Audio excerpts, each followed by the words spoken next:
अपने social media के हमारे साथी आज चंबा में हमने यहाँ पे कार्यक्रम रखा था और एक तो जो हमारे पार्टी के कार्यकर्ता हैं वो सब लोग बैठ जाएं प्लीज, ताकि प्रेस वार्ता बिल्कुल डिस्टर्ब ना हो। अब पिछले कक्ष में चले जाएं सारे लोग कार्यकर्ता वर्ग।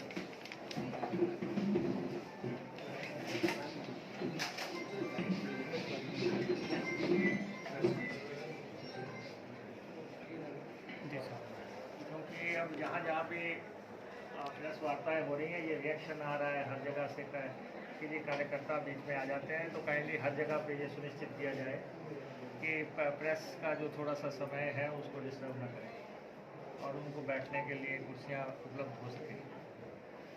आज यहाँ पे कार्यक्रम हुआ और मुख्यमंत्री श्री जयराम ठाकुर ने आज ही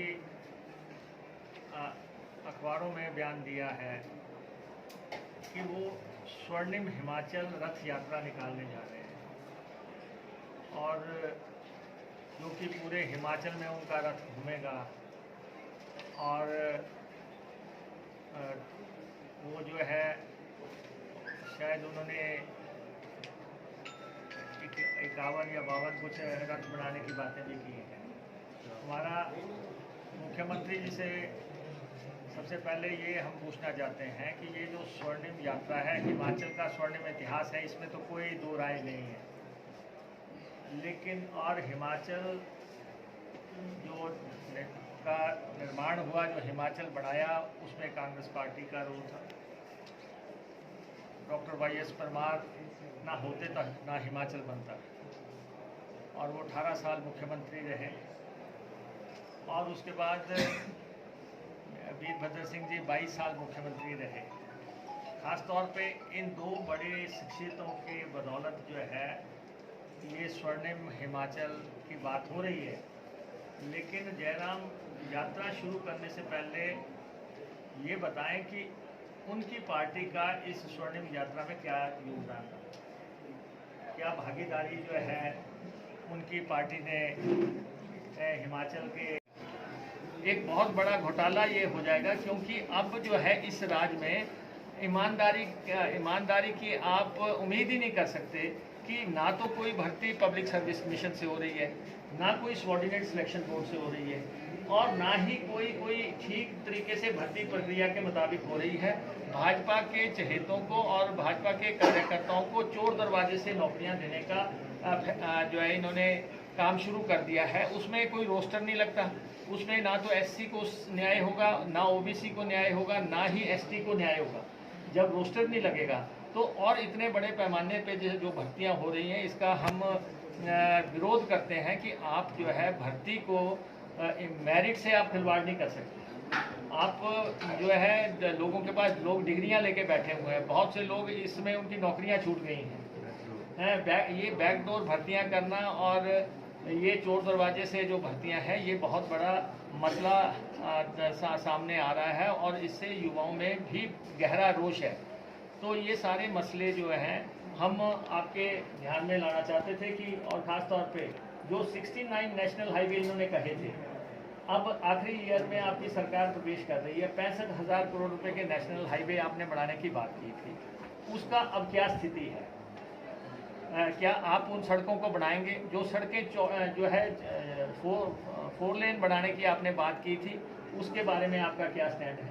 जो आपने कहा था सड़क जब भी कोई प्रोजेक्ट अधिग्रहण होगा, कोई ज़मीनें अधिग्रहण होंगी, आपने फैक्टर 2 लगाने की बात कही थी, यानी कि 4 गुना पैसा किसान को मिलेगा। अब सड़कों में अधिग्रहण करने का कोई आपका प्रोजेक्ट है जहाँ पे आप फैक्टर 2 लगा के लोगों को कंपनसेशन दिलाएंगे?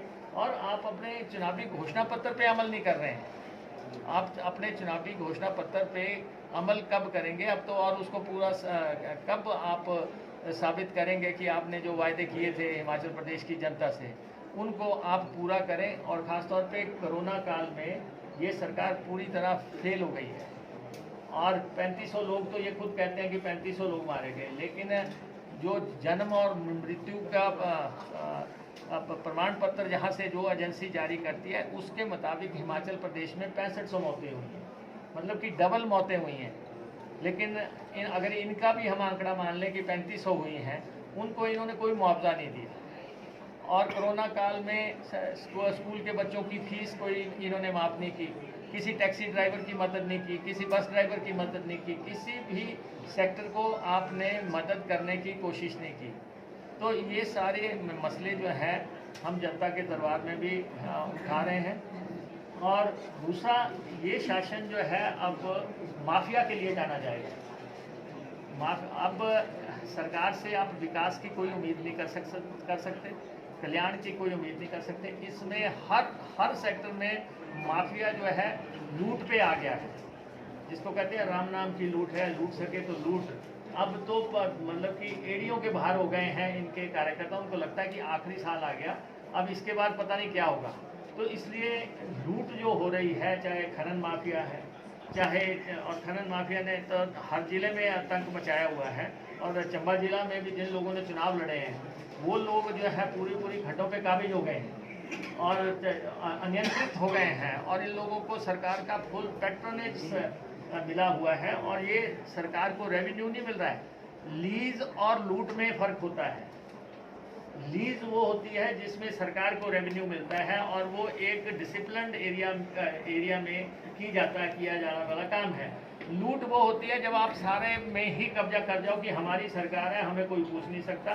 तो इसलिए ये खनन का कार्यों ने जिस ढंग से आतंक मचाया हुआ है चंबा जिला में, और दूसरा उसके बाद फॉरेस्ट सरकार के संरक्षण में है, ये निश्चित तौर पे। दूसरा, वन माफिया ने लूट मचाई हुई है, कोई पेड़ नहीं छोड़ रहे हैं।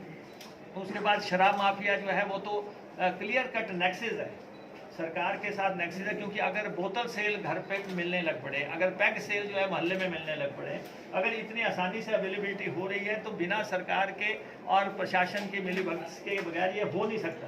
और ठेकेदार माफिया वो खड़ा हो गया है, किसी आम आदमी को ना ठेका लेना दिया जा रहा है, कायदे कानून से काम नहीं करने दिया जा रहा है। ट्रांसफर माफिया और खड़े हैं। तो हर तरह के माफिया जो है इस समय सक्रिय हो गए हैं और सरकार का इन पे कोई नियंत्रण नहीं है, रादर सरकार की पैट्रोनेज में ये पनप रहे हैं।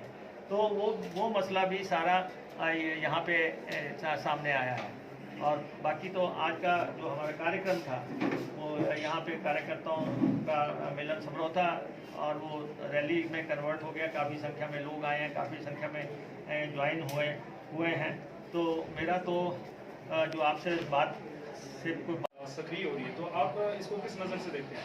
तो पार्टी के बारे में आपने सवाल पूछना है तो हमारे चंद्र कुमार जी हैं पार्टी के। ये अगले जो चुनाव होने जा रहे हैं वो मतलब किसी कांग्रेस पार्टी किसी चेहरे को लेकर करेगी कि क्या है, इसमें सामने लाएगी कोई चेहरा? नहीं, देखिए, कांग्रेस पार्टी इस देश की बड़ी पार्टी है।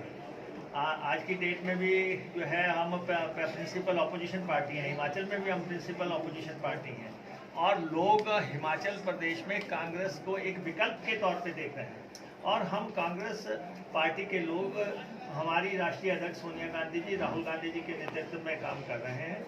और हमारी लीडरशिप की लड़ाई नहीं है, हमारी कांग्रेस को राज्य में स्थापित करने की लड़ाई है। और इसीलिए हम सब लोग एक मंच पे बैठे हैं। कांग्रेस को स्थापित करने के लिए हम लोगों को काम करना है। ये नेतृत्व का मसला जो है ये हमारा मसला नहीं है। चंबा से सीएम हो सकता है सर कभी? नहीं, ऐसा है कि आप अपने जिले को इतना नीचा क्यों सोच रहे हो? नहीं, ऐसा है, हिमाचल प्रदेश के किन्नौर से भी हो सकता है, लाहौल स्पीति से भी हो सकता है।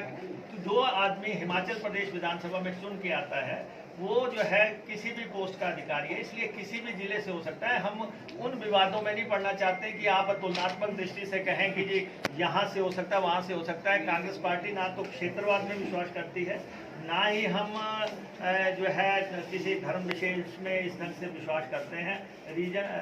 वीरभद्र सिंह जी हमेशा कहा करते थे कि मैंने क्षेत्रवाद की दीवारों को तोड़ा है, वीरभद्र सिंह जी की मान्यता शिमला में जितनी थी उतनी ही चंबा में थी, उतनी ही कांगड़ा में थी। वीरभद्र सिंह जी ने हमेशा ये कहा कि वो जो है जात के साथ अपने आप को जोड़ना ठीक नहीं समझते थे। वो कहते थे कि मैं हिमाचलियों का नेता हूँ। इसलिए कांग्रेस पार्टी जो है एक संतुलित पार्टी है और क्षेत्र विशेष पर आधारित हम बात नहीं करते। हम समूचे हिमाचल को इकट्ठा समझते हैं और बाकी नेतृत्व का जहाँ तक मसला है, अगर पार्टी पावर में आएगी तो जो है नेतृत्व का फैसला हाईकमान करेगा। हमें कांग्रेस विधायक दल के नेता के तौर पे जो जिम्मेवारी मिली है हिमाचल को पुनर्स्थापित करने के लिए, मैं अपने सारे सहयोगियों जो भी यहाँ पे अभी भी उपस्थित है या जो सहयोग दे रहे हैं उनका मैं बहुत आभारी हूँ। इन मुद्दों के देश के मसलों की थी विधायक दल के नेता के तौर पे। पार्टी को लेके कोई अन्य कोई आपने सवाल पूछना है तो हमारे यहाँ के इंचार्ज जो हैं चंद्र कुमार जी हैं, आप इनसे कर सकते हैं। हमारे चीफ स्पोक्स पर्सन बैठे हैं कुलदीप जी। मुझे बस इतना ही कहना है। आपका बहुत बहुत धन्यवाद। सर रैलियां हो रही हैं, बैठकें हो रही है राजनीतिक, मणिमहेश यात्रा को लेकर प्रतिबंध लगा दिया सरकार ने, तो आप क्यों नहीं, नेता प्रतिपक्ष हैं, तो आप गलत क्यों नहीं करते कि मणिमहेश यात्रा पे रोकिए, क्योंकि बहुत बड़ा मसला है। देखिए हिंदुस्तान जो है धार्मिकता का देश है और ये भाजपा के लोग भी इस बात को